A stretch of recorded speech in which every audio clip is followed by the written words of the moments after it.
Hello students, मेरा नाम है Amit Sharma, chemistry PGT faculty.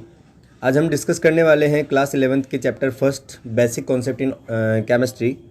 इसमें से काफ़ी पोर्शन सीबीएसई ने इस साल के लिए कट कर दिया है, लेकिन जो पोर्शन बचा हुआ है उसके बारे में हम डिस्कस करेंगे। लेकिन मैं एक छोटा सा ओवरव्यू देना चाहता हूँ पूरे चैप्टर के रिगार्डिंग, ताकि आपको 12th में भी इससे रिगार्डिंग जो चीज़ें हैं वो क्लियर हो पाए। तो सबसे पहले हम लोग बात कर रहे हैं ब्रांचेज ऑफ केमिस्ट्री के बारे में। केमिस्ट्री बहुत ही ब्रॉड सब्जेक्ट है, इसकी बहुत सारी सेवरल ब्रांचेज है और उनमें डिफरेंट कैटेगरी के टॉपिक्स को क्लियर किया गया है। तो सबसे पहले बात करते हैं हम लोग ऑर्गेनिक केमिस्ट्री के बारे में। This branch deals with the study of compounds of carbon and derivatives. तो ऑर्गेनिक केमिस्ट्री जो है कार्बन और उसके डेरिवेटिव्स की स्टडी के बारे में हम लोगों को बताती है। लाइक कार्बन से जो भी कंपाउंड्स फॉर्म होते हैं, कार्बन स्पेशली हाइड्रोकार्बन्स के बारे में, कार्बोनाइल कंपाउंड्स जो होते हैं उनके बारे में, हेलोजन डेरिवेटिव्स हाइड्रोकार्बन्स के बारे में, एमाइंस के बारे में, कार्बन कौन कौन से ऐसे एलिमेंट्स हैं जिनके साथ कंपाउंड बनाता है और उसकी क्या प्रॉपर्टीज़ होती है, उनके बारे में स्टडी हम ऑर्गेनिक केमिस्ट्री में करते हैं। देन फिर आती है इनऑर्गेनिक केमिस्ट्री। ये केमिस्ट्री की वो ब्रांच है, तो एक्सेप्ट ऑर्गेनिक कंपाउंड अदर जो एलिमेंट्स हैं उनकी रिएक्शंस के बारे में ये हम लोगों को नॉलेज प्रोवाइड करती है।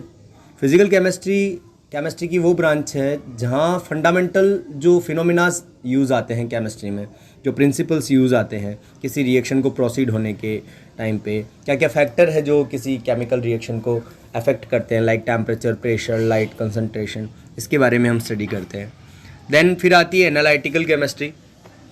एनालिटिकल केमिस्ट्री जो भी एनालिसिस हम केमिकल सब्सटेंस बनाने के टाइम पे करते हैं, क्वांटिटेटिव हो चाहे क्वालिटेटिव, उन एनालिसिस के बारे में हम लोगों को एनालिटिकल केमिस्ट्री बताती है। देन फिर इंडस्ट्रियल केमिस्ट्री आती है। आप जानते हैं कि केमिस्ट्री का ब्रॉड लेवल पे इंडस्ट्री में यूज़ किया जाता है, चाहे वो प्रोसेस इंडस्ट्री हो, टेक्सटाइल इंडस्ट्री हो, पेपर इंडस्ट्री हो, अदर केमिकल इंडस्ट्री हो। तो इंडस्ट्रियल प्रोसेस जितनी भी है किसी सब्सटेंस को बनाने के लिए, तो उसके बारे में स्टडी हम लोग करते हैं इंडस्ट्रियल केमिस्ट्री के अंदर। देन फिर आती है बायो केमिस्ट्री। नेम से ही हम लोगों को आइडेंटिफाई हो रहा है कि जो बायो है, बायो वर्ड आता है लाइफ के बारे में, लिविंग ऑर्गेनिज्म के बारे में। तो लिविंग ऑर्गेनिज्म की जो बायोकेमिकल प्रोसेसेस है, जो रिएक्शंस है, जो बायोकेमिकल कंपाउंड्स होते हैं, लाइक हम लोग बायोमोलिक्यूल्स भी हम उसे बोल सकते हैं, लाइक कार्बोहाइड्रेट, प्रोटीन, फैट, इनके बारे में स्टडी करते हैं बायोकेमिस्ट्री में। न्यूक्लियर केमिस्ट्री बेस्ड है सारी न्यूक्लियर रिएक्शंस पर, like nuclear fission, nuclear fusion, और जो भी न्यूक्लियर जैसे अल्फा पार्टिकल्स का जो बम्बार्ड होता है, एटम का जो न्यूक्लियस है वो किस तरह से वर्क करता है, तो ये सारी चीज़ें हम लोग इसके अंदर स्टडी करते हैं। फिर हम बात करते हैं मेजरमेंट इन केमिस्ट्री। किसी भी केमिस्ट्री की जो कैलकुलेशन है, क्योंकि हम जानते हैं कि कोई भी सब्सटेंस हम बनाते हैं इसके अंदर, तो हमें प्रिसाइजन के साथ मेज़रमेंट करना होता है। क्योंकि थोड़ा सा भी, जैसे फार्मास्यूटिकल कंपनीज़ है तो वो एक मेडिसिन बना रही है, तो बहुत ही प्रिसाइजन और एक्यूरेसी उसमें रिक्वायर्ड होती है। उसमें थोड़ा सा भी वेरिएशन नहीं चल सकता। अगर वेरिएशन हो जाता तो वो उसके लिए और जो जिसके लिए मेडिसिन बनाई जा रही है, दोनों के लिए एक कॉन्स होता है। ठीक है, तो आगे हम बात करते हैं कि फिज़िकल क्वांटिटी जो होती है उसको हम शो करने के लिए, उसको हम रिप्रेजेंट करने के लिए दो चीज़ों का यूज़ करते हैं। एक तो होता है उसका मैग्नीट्यूड, लाइक जैसे मान लो किसी का मास जो है वो 5 kg है, तो 5 तो हो गया उसकी क्वांटिटी या मेजरमेंट। देन फिर आती है उसकी यूनिट। किसी भी फिज़िकल क्वांटिटी को मेज़र करने के लिए उसकी यूनिट पता होना बहुत ज़रूरी होता है। लाइक जैसे मास जो है, अमाउंट ऑफ सब्सटेंस बोलते हैं हम लोग इसको जनरली, उसकी जो यूनिट होती है वो किलोग्राम होती है। डिस्टेंस की जो यूनिट होती है वो मीटर होती है। देन अदर बहुत सारी क्वांटिटी, जैसे अमाउंट ऑफ सब्सटेंस को हम मोल में भी मेज़र कर सकते हैं। टेम्परेचर की जो यूनिट होती है उसको हम लोग बोलते हैं केल्विन। तो एक सिस्टम बना रखा है जिसको हम लोग बोलते हैं सिस्टम इंटरनेशनल या international system of unit, SI system, जिसको हम लोग एसआई सिस्टम बोलते हैं। मैं आपको यहाँ पे मेंशन कर रहा हूँ, ये SI system, international system of unit. तो एक ऑर्गेनाइजेशन बना रखा है जो सारी फिज़िकल क्वांटिटीज़ के मेज़रमेंट के लिए यूनिट्स प्रोवाइड करती है।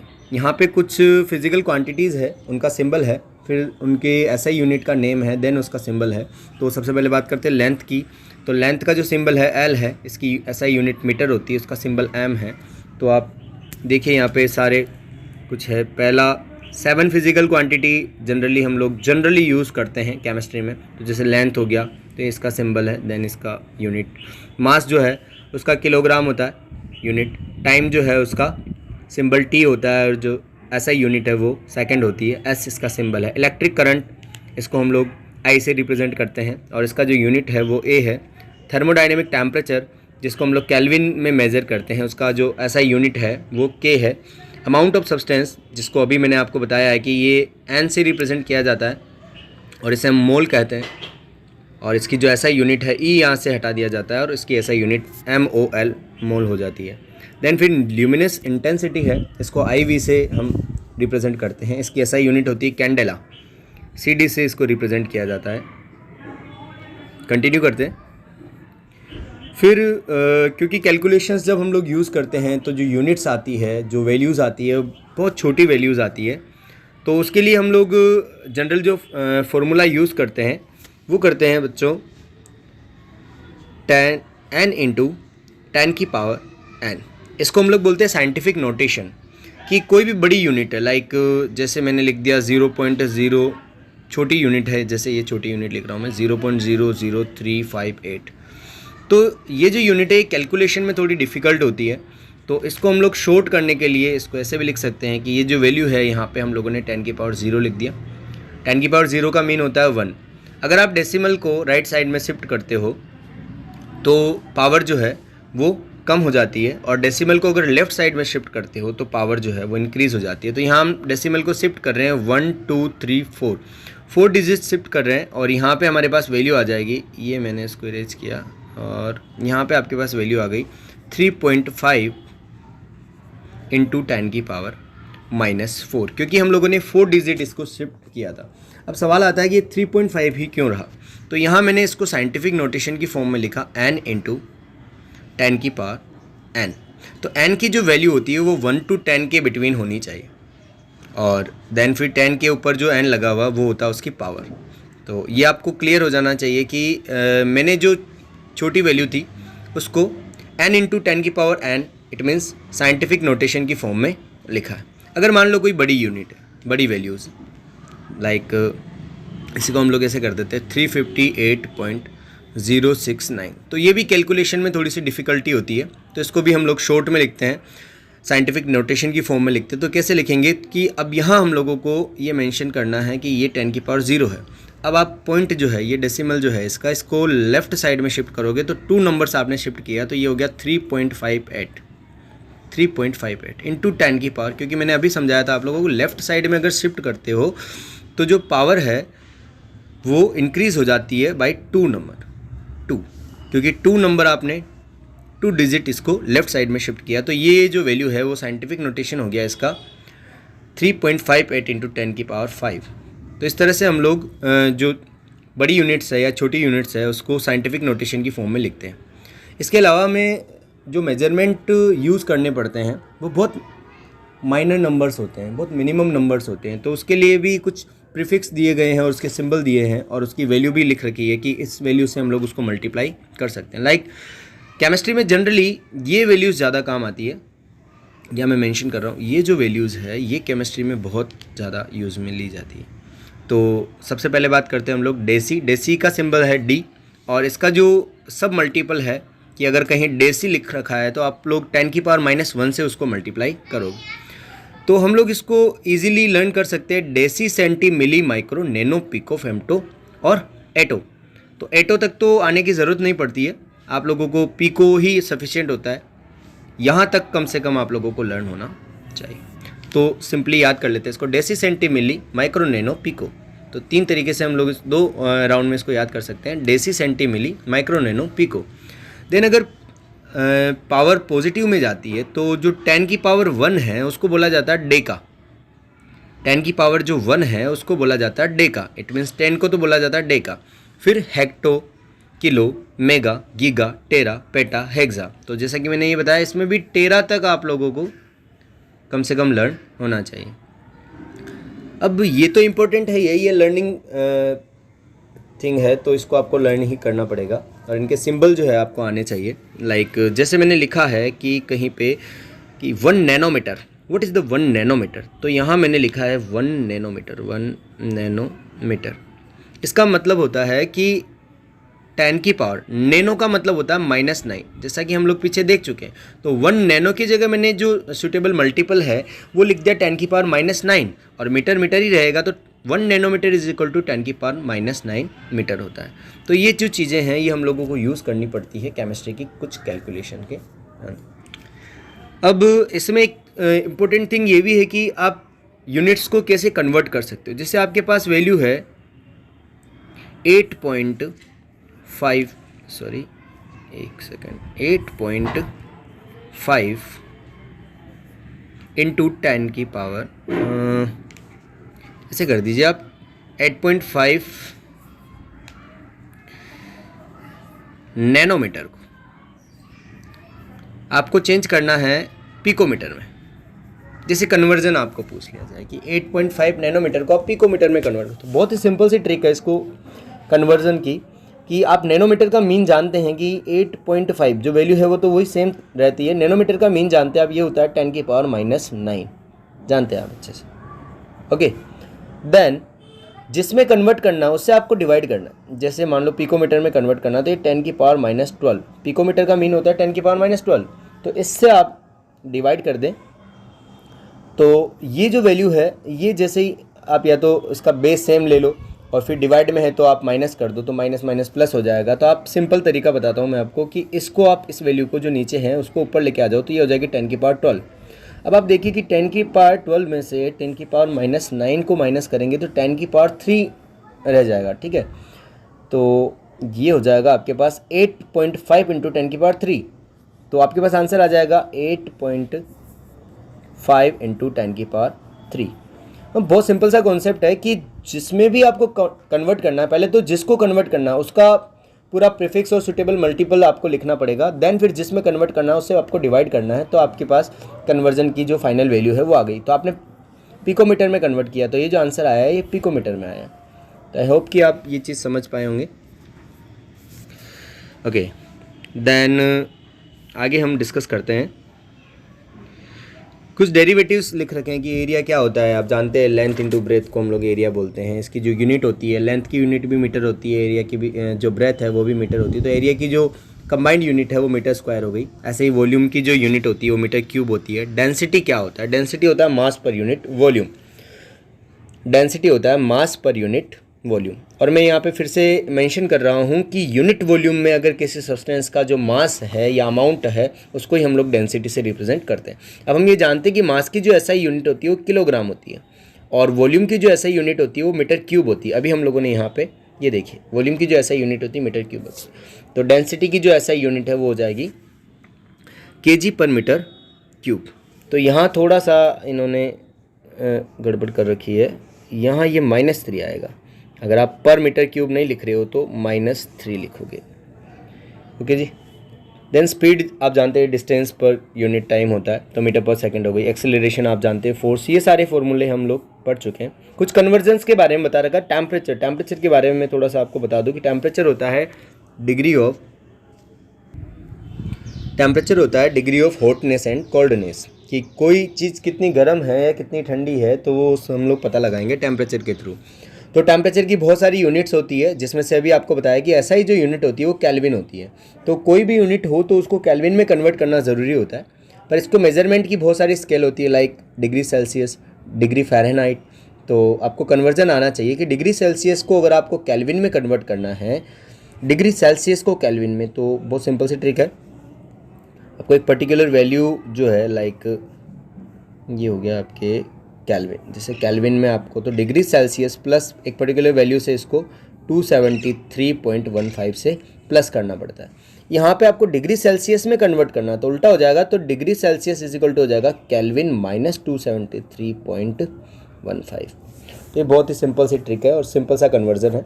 ये आपको लर्न करना पड़ेगा। फ़ारेनहाइट को डिग्री सेल्सियस में कैसे कन्वर्ट करते हैं, फ़ारेनहाइट का डिग्री सेल्सियस में conversion. Degree Fahrenheit is equal to 9/5 into degree Celsius plus 32। तो यहाँ जो भी डिग्री सेल्सियस में वैल्यू दे रखी है उसको आपको यहाँ पे पुट करना है और फ़ारेनहाइट में आ जाएगा। और इसको अगर आप मान लो फ़ारेनहाइट में दे रखा है तो क्रॉस मल्टीप्लाई करके आप डिग्री सेल्सियस निकाल लेंगे। देन फिर डिग्री सेल्सियस को केल्विन में कन्वर्ट करने के लिए डिग्री सेल्सियस में प्लस करेंगे 273.15। ये 15 जो है ये ज़रूरी नहीं है कि आप इसको यूज़ करें, ये एक स्टैंडर्ड वैल्यू है, अदरवाइज़ आप 273 भी इसके अंदर ऐड कर सकते हैं। देन फिर बात करते हैं हम लोग वॉल्यूम की। तो वॉल्यूम के बहुत सारी यूनिट्स हैं, तो उसकी जो SI यूनिट है वो आप जानते ही हैं कि वो होती है मीटर क्यूब। तो हम इसका भी कन्वर्जन देख लेते हैं। यहाँ अगर आपको समझ नहीं आ रहा तो मैं आपको सिंपल तरीके से बता देता हूँ कि 1 मीटर क्यूब जो होता है वो इक्वल होता है 10 की पावर 3 लीटर, और 10 की पावर 3 लीटर इक्वल होता है 10 की पावर 3 डेसीमीटर क्यूब। 10 की पावर 3 डेसीमीटर क्यूब इक्वल होता है 10 की पावर 6 मिलीलीटर, और 10 की पावर 6 मिलीलीटर मतलब मिलीलीटर इक्वल होता है 10 की पावर 6 सेंटीमीटर क्यूब। तो आप ये कह सकते हैं कि मिलीलीटर सेंटीमीटर के इक्वल है, लीटर डेसीमीटर के इक्वल है, और सबसे बड़ी जो यूनिट होती है वो वॉल्यूम की होती है 1 मीटर।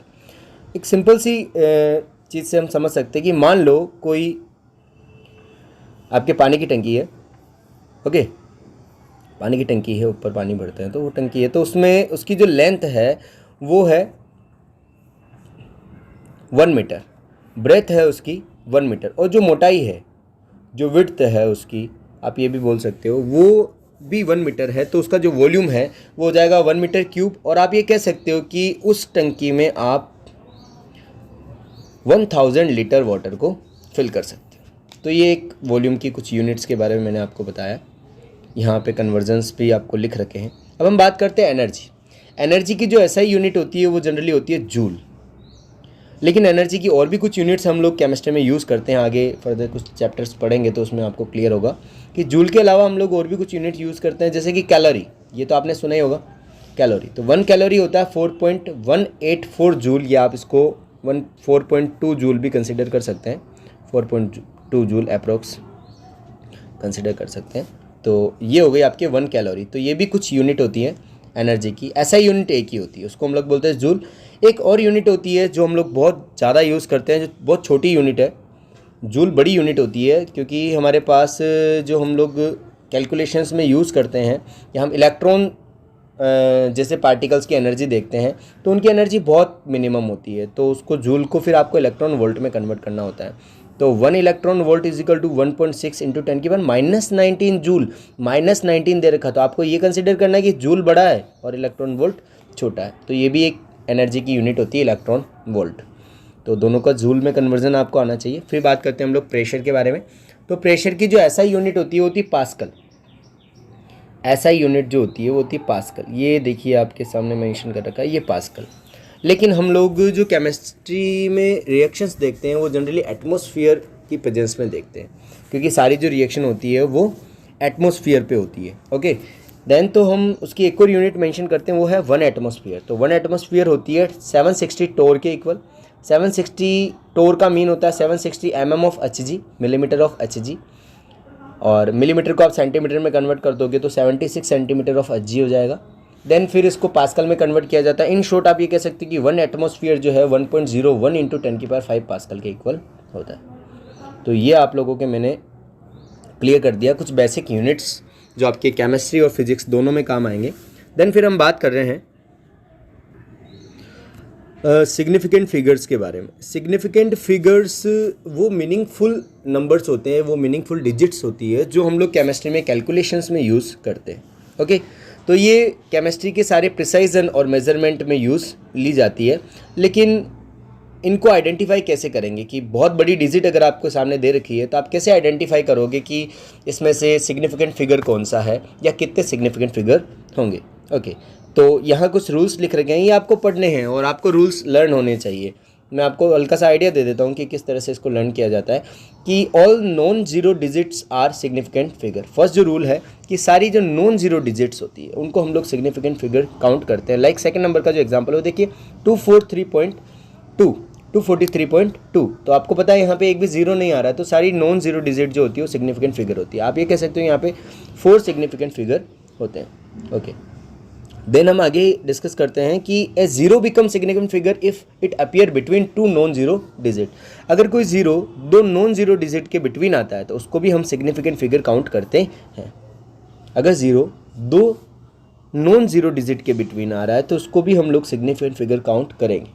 देन फिर आता है कि भाई अगर जीरो किसी नॉन जीरो डिजिट के लेफ्ट साइड में आता है, लेफ्ट साइड में, तो उसको हम लोग सिग्निफिकेंट फिगर नहीं मानेंगे।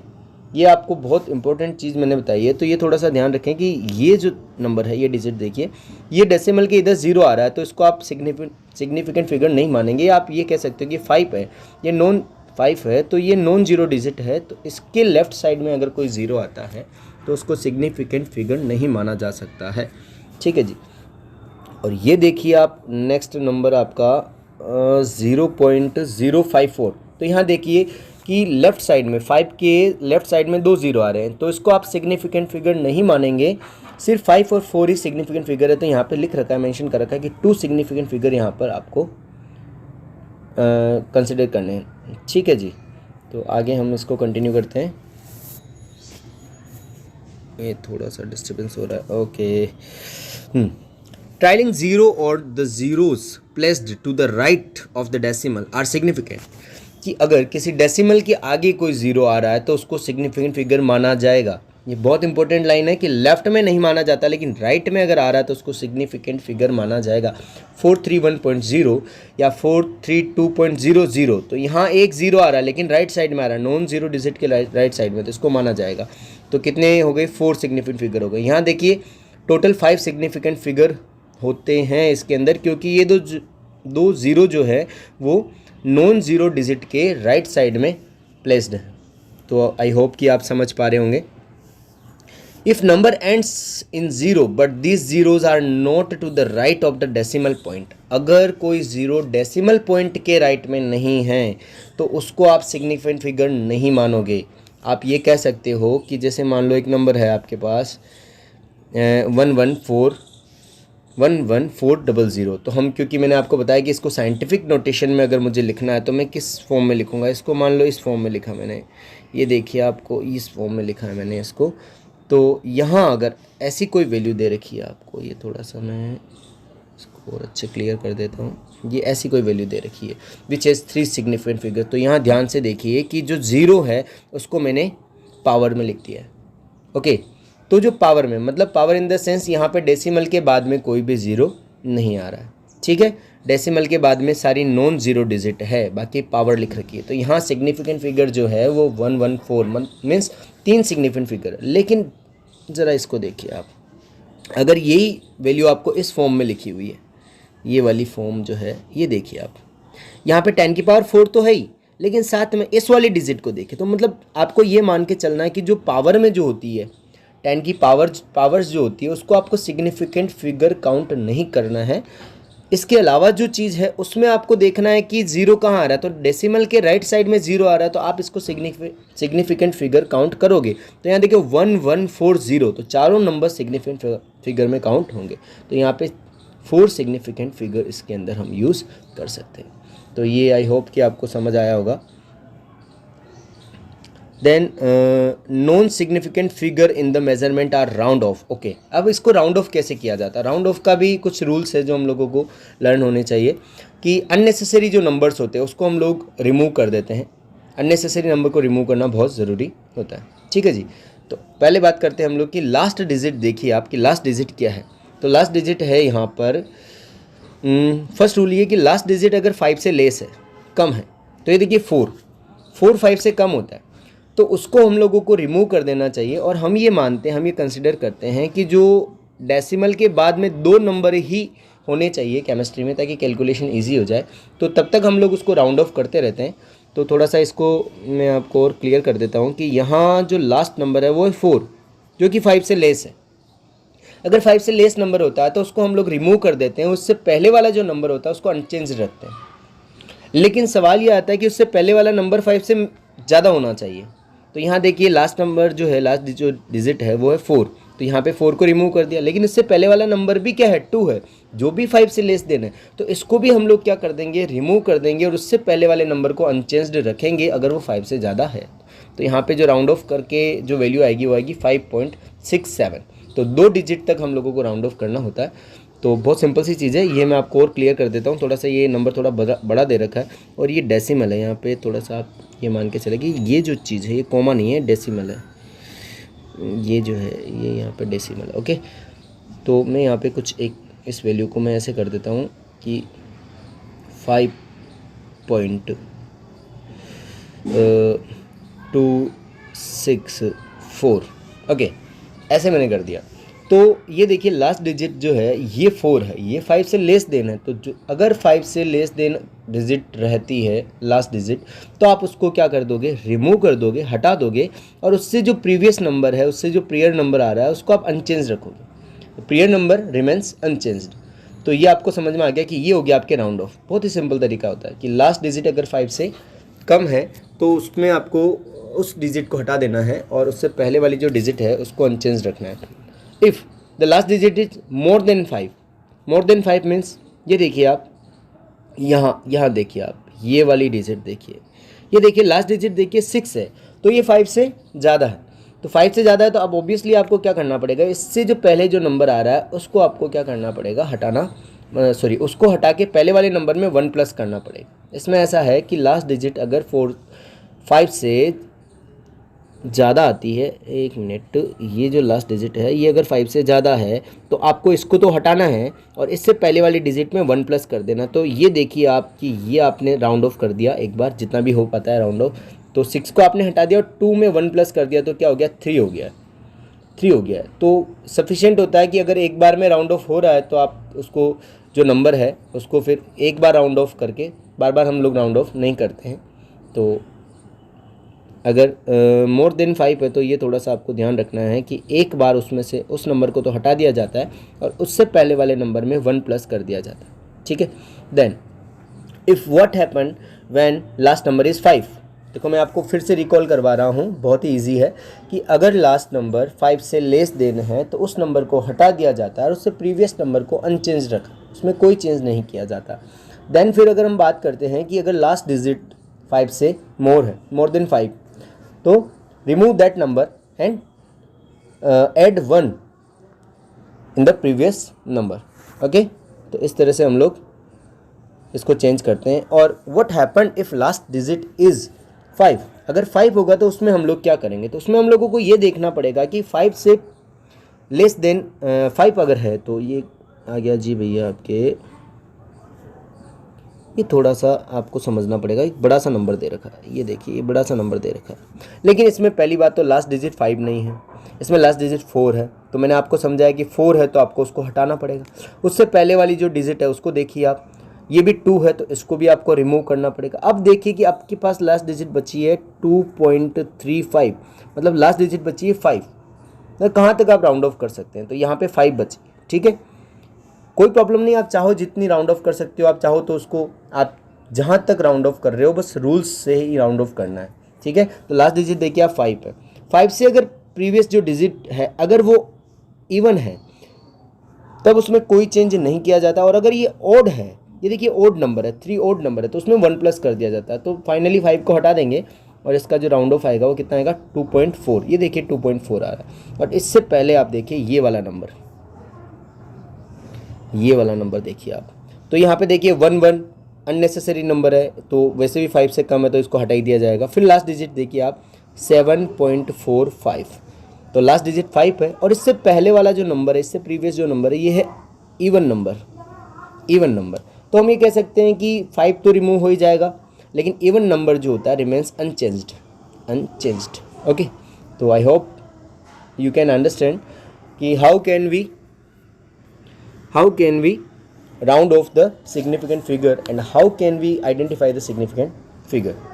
तो ये आज की क्लास के लिए आई होप कि सफिशिएंट होगा। इसके कुछ और रूल्स है तो आप पढ़ोगे तो आपको क्लियर हो जाएगा। ये पूरा थियोरेटिकल कॉन्सेप्ट है, इसमें आपको रूल्स ही लर्न होने चाहिए। मैंने ट्राई किया कि आपको एक बार एक आइडिया लग जाए कि किस तरह से हम लोग, और ये बहुत ही थियोरेटिकल कॉन्सेप्ट है, आप चाहो तो इसको एक बार अच्छे से स्टडी करके आइडेंटिफाई कर सकते हो कि कैसे हम लोग इसको सॉल्व करते हैं और कैसे केमिस्ट्री में हम लोग बेसिक टर्म्स को यूज़ करते हैं। तो नेक्स्ट क्लास में हम लोग देखेंगे कि हमारा जो मेन टॉपिक है जो सिलेबस में है वो कौन सा है और उसके बारे में थोड़ा डिटेल में स्टडी करेंगे। Thank you so much for watching.